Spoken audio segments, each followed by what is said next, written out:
Phoenician lady. So if you have got your Bibles, it's Mark chapter 7 as we continue our journey through Mark. We're going to be reading from verses 24 to 30. And as if by magic, it appears on the big screen. So here we go. Jesus left that place and went to the vicinity of Tyre. He entered a house and did not want anyone to know it. Yet he could not keep his presence secret. In fact, as soon as she heard about him, a woman whose little daughter was possessed by an impure spirit came and fell at his feet. The woman was a Greek, born in Cyrene, Phoenicia, hopefully. She begged Jesus to drive the demon out of her daughter. First, let the children eat all they want, Jesus told her, for it's not right to take the children's bread and toss it to the dogs. Lord, she replied, even the dogs under the table eat the children's crumbs. Then he told her, for such a reply, you may go. The demon has left your daughter. She went home and found her child lying on the bed, and the demon was gone. Exciting story. And so, Darren, please come and share what the Lord has laid upon your heart. Thank you. Thanks, mate.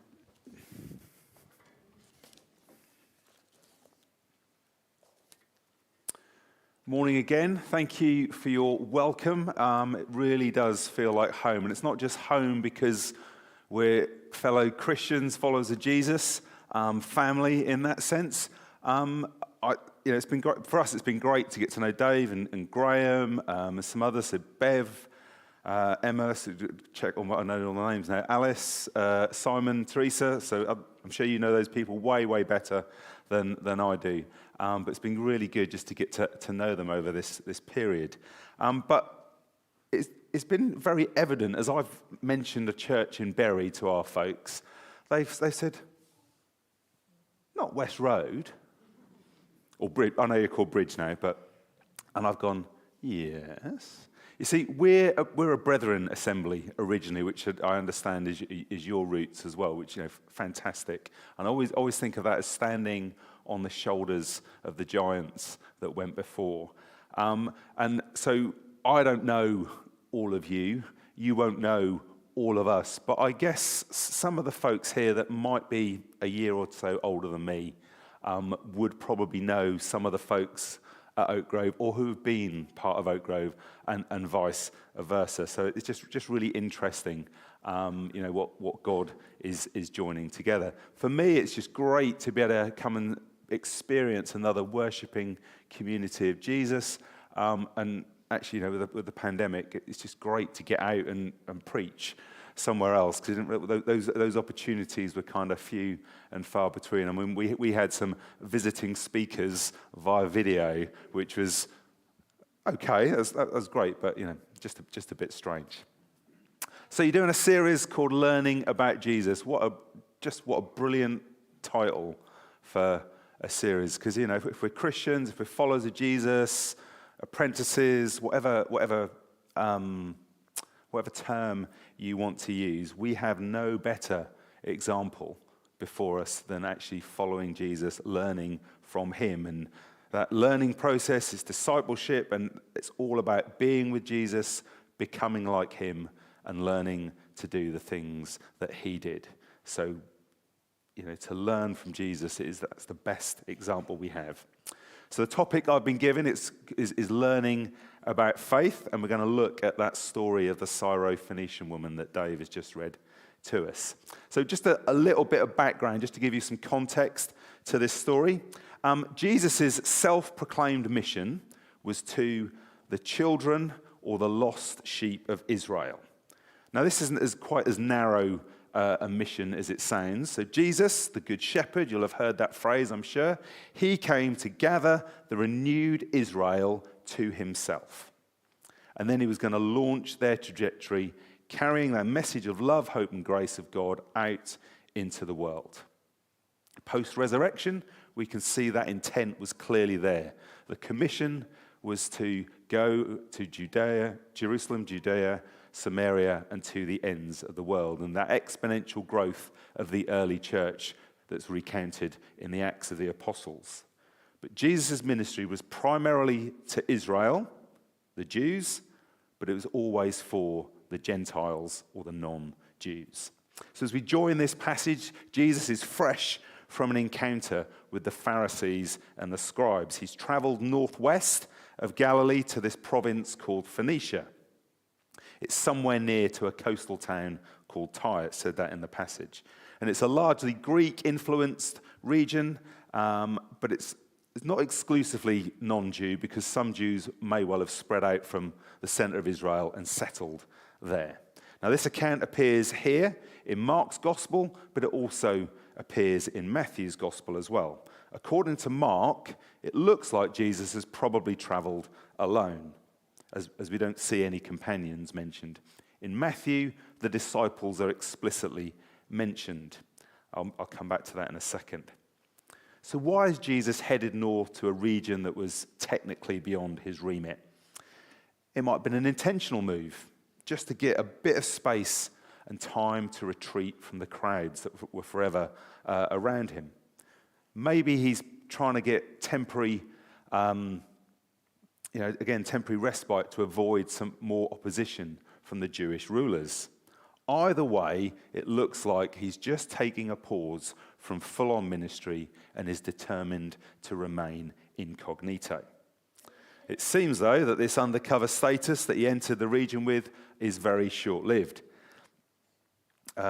His fame and reputation had obviously gone before him.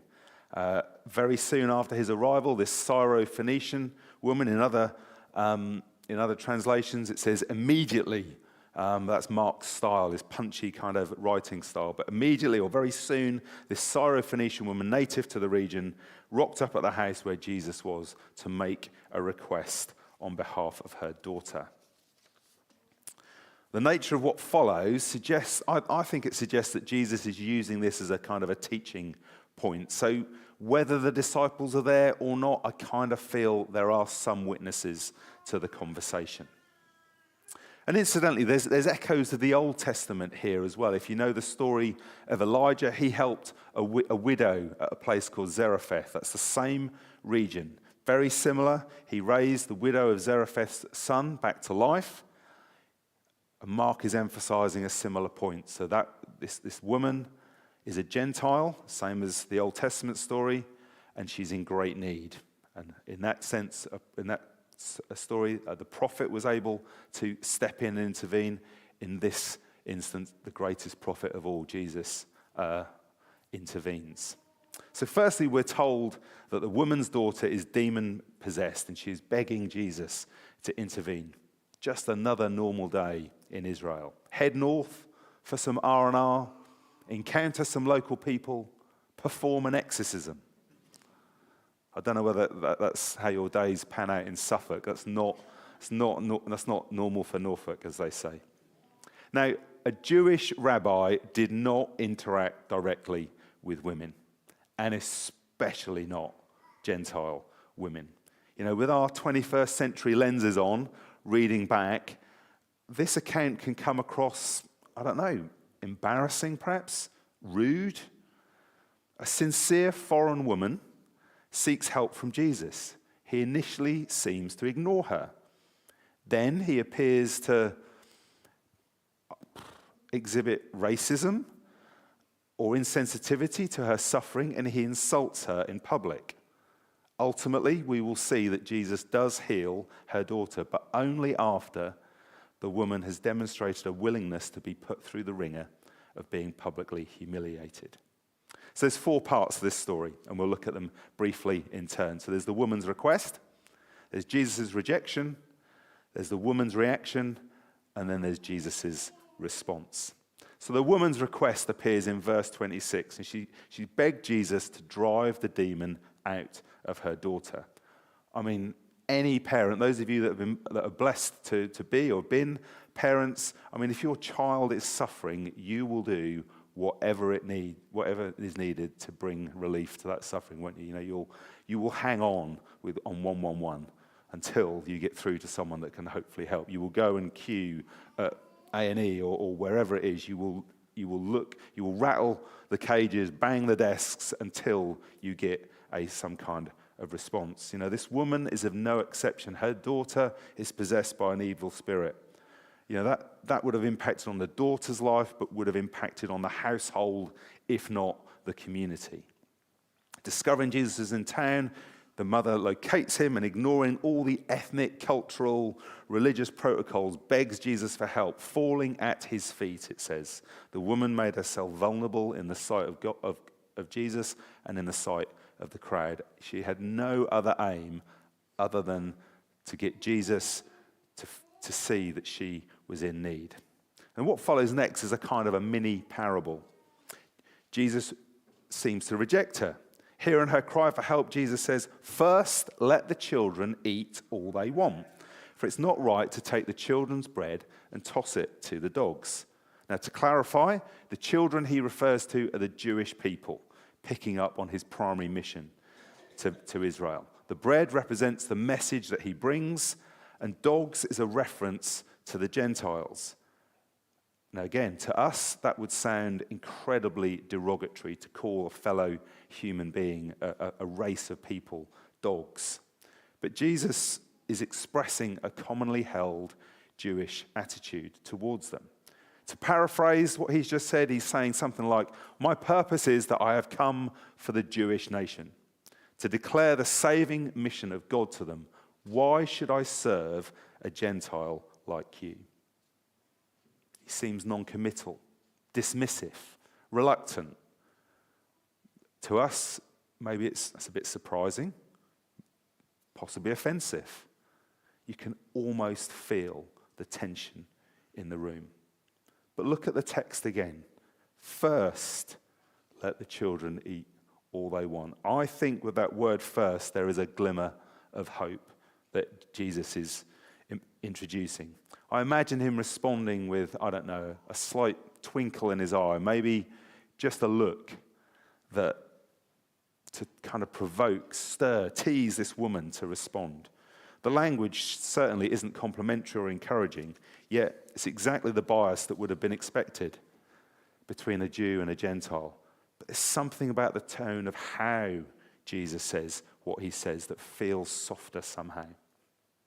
For me, it's reminiscent of other interactions you might be familiar with of Jesus. So, I mean, at the wedding in Cana, his mother says, "Come on, you know, they've run out of wine." Jesus rebuffs her and says, "It's not my time." Mary turns to the servants and says, "Do whatever he tells you." The story of the blind beggar on the road. "Son of David, have mercy on me." Jesus stops and says, "Well, what do you want me to do for you?" And he responds, "I wish to receive my sight." Both of them, faith-filled responses that Jesus responds to with a miracle. What appears at first glance to be a rejection from Jesus is left hanging in the air. How will the woman react? Well, she replies, "Lord, even the dogs under the table eat the children's crumbs." It's a puzzling response, isn't it? You know, Jesus' statement was surprising, maybe, but her reaction, I think, is both humble, but it's also persistent. Did she catch the hint in what Jesus said? Did she pick up on those verbal clues? Perhaps she already understands and accepts that, yeah, okay, Jesus is called to Israel. I get that. I understand that. But she rebounds it straight back and says that even if she's not privileged to sit at the Messiah's table, surely she can have the crumbs. She'd be satisfied even with the crumbs that fall to the floor. In other words, if I'm a dog, let me at least experience the rations that a dog would naturally have. Come on, Jesus, surely there is scope for the children and the dogs to feed. It doesn't have to be an either or, an in or out. She accepts the insult and then masterfully turns it around, her reaction perhaps being no less tongue-in-cheek than Jesus' initial challenge. And it's quite the contrast. You know, you'd have heard about the Jewish leaders last time. You'll know them by reputation, but they repeatedly refused to swallow the bread of God's kingdom message, whereas this woman was prepared, metaphorically at least, to get on her hands and knees and lick up the leftovers from the floor. Lord, help me, is her cry. How will Jesus respond? He says, for such a reply, you may go. The demon has left your daughter. In Matthew's account, it's perhaps a little bit more emphatic. It says, O woman, great is your faith. Be it done for you as you desire. Just like those other two stories that I alluded to earlier. The faith of the person making the initial request, Jesus' mother, the blind beggar, here, the Syrophoenician woman, they are all honored. Jesus recognizes her faith and he performs a miracle of healing. And upon returning home, she finds that the demon is gone out of her daughter. A breakthrough has been made. The woman's faith overcomes ethnic and cultural obstacles. She bypasses the rituals of religion and she humbly confesses the Master's lordship. Falling at his feet in worship, and she receives his grace. In humility, she lowered herself to the place of a dog. Her persistence and deep faith is satisfied that even a morsel of what Jesus could offer is enough for her. And she demonstrates wisdom as she's prepared to stay humble until she receives her goal of getting intervention for her daughter. So how do we best understand that story? What do we learn from Jesus?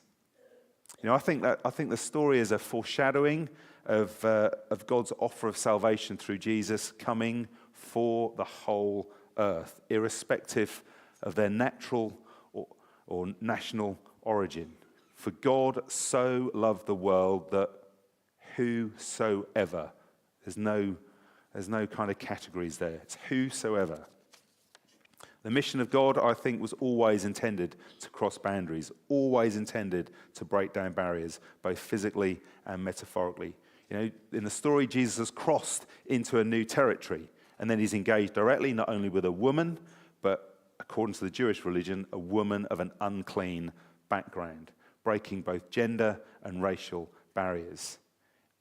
And I think that's evidence of God's unconditional acceptance of all peoples. And we see a demonstration of his presence and power in the healing of this little girl. So I want to give you 3 questions that you can perhaps ponder or reflect. So I'll just talk about, and they'll be up on the screen. I'll talk about them and then sort of zero in on what the question is. I guess you won't need me to tell you that all too often alleged Christian reasons, religious reasons, but definitely Christian reasons, have been given to justify the building up of barriers between nations and people groups. Disagreement, hurt, fighting, war, injury and loss of life, sadly, all in the name of faith. Jesus clearly called out wrongdoing, and he always acted compassionately, serving the marginalized. Famously, he said, love your neighbor. What he didn't say was love your neighbor so long as they look and think the same way as you, and they live respectably and to similar standards as you. So where are the barriers in your life towards others? What Christian kind of taboos do we need to see breaking? Second one, I think unanswered prayer is perhaps the most misunderstood and frustrating aspect of the Christian life. I could do hands up. Who's struggling with unanswered prayer would have a room full of people with their hands in the air. We'd have some answered prayer, but there'd be unanswered prayer as well, wouldn't there? But I guess if God answered all of our prayers straight away, then we'd never learn true humility, nor will we see the fruit of the true perseverance of growing in our faith. Pete Greig, the founder of 24/7 Prayer, says this, that God answers prayers in 3 ways. Yes, no, and not yet. Answered prayer doesn't mean that God isn't going to answer our request. It just means that he simply has something far greater to give us while we wait. That woman refused to be constrained by a traditional Jewish view. Instead, she prostrates herself, persistently fights through delay, disappointment, and she implores her Lord, recognizing him as the only source of help. Jesus rewards her persistence and her faith by granting her request. Where is God challenging you today to be faithfully persistent in prayer? To pray again. You might have prayed every day for a long period. You might be frustrated. You might think the prayers are just bouncing back down off the ceiling. He's not hearing. He's not hearing. What's that thing that God's saying, come on, come back to me again. Faithfully persevere in prayer. And the last thing, give us this day our daily bread. You'll know that phrase perhaps in the Lord's Prayer. Now, whether you need bread today to meet your basic needs or God's power to advance with the bread of his kingdom message, Jesus promises to answer our fervent prayers. Charles Spurgeon, the well-known preacher, said, "We cannot all argue, but we can all pray. We cannot all be leaders, but we can all be pleaders. We cannot all be mighty in rhetoric, but we can all be prevalent in prayer." How eager are you for fresh bread? So where are the barriers to others? Where is God challenging you to faithfully persist in prayer? How eager are you for bread? So my challenge is perhaps you could reflect on one or more of those questions with a partner, someone you came with, a trusted friend, or maybe in your small group whenever the next cycle rhythm of you meeting is. Because for me, I know that blind spots are really, really cleverly named because I don't see them and I need someone else sometimes just to go, have you thought about that? And involving God and involving others in accountable relationships enables us to grow in our character, in our faith, and in our perseverance. So I think the band are going to come back. We're going to sing another song, and then I'll pop back up and I'll lead us into communion.